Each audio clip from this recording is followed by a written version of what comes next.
knew exactly what I was doing when I released that film. I knew I'd end up in there, and I also knew that it'd give them every opportunity to pull every trick they wanted to, from messing with visits to messing with phone calls to messing with food. I knew that. But I made the decision to release that film because the British public deserved to see the truth.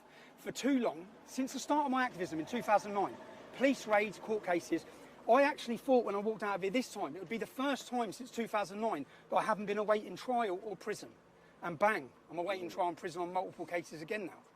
But I've watched from the start of my activism, first of all I saw Geert Wilders. Geert Wilders was targeted with hate speech laws and prosecutions. I've looked in America. This is the playbook that's played out across the entire globe. If we look in America, look what they've done to Steve Bannon. Look what they've done to Alex Jones, £1 billion. Donald Trump would face the rest of his life in prison if he did not win that election. Look now recently with Marie Le Pen. They've stopped her standing. Look at Katie Hopkins in our country. They took her home. They took her family home. Lawfare has been waged against anyone who has challenged the globalist narratives, challenged open border, challenged mass immigration, even challenged vaccines, any of it. They come at you from every angle. That's what I've experienced, but fortunately, if Elon Musk did not purchase X, I don't think that people understand the importance of it.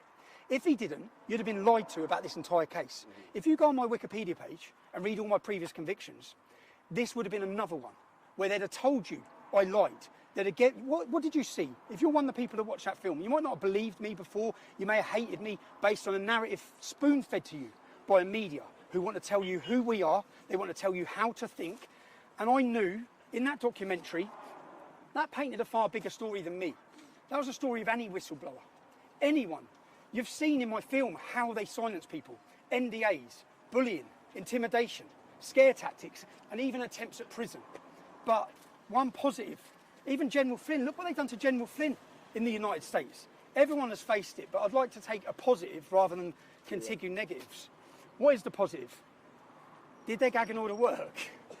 Did it work? 167 million people saw that film. Do you know the moment I had in the first week of January? Because this could have gone the other way.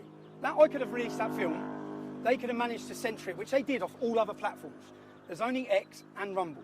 They're the only ones that they're not able to control. If Elon hadn't have bought it, no one would have seen that film. Everyone had been lied to. But instead, 167 million people saw the truth. You saw how they weaponised the judiciary. You saw the corruption, the blatant evidence of the corruption that no media and no journalists have spoke about. And then the Attorney General made it clear I was going to face continued prosecutions. I would have had indefinite prison sentences for a film as a journalist.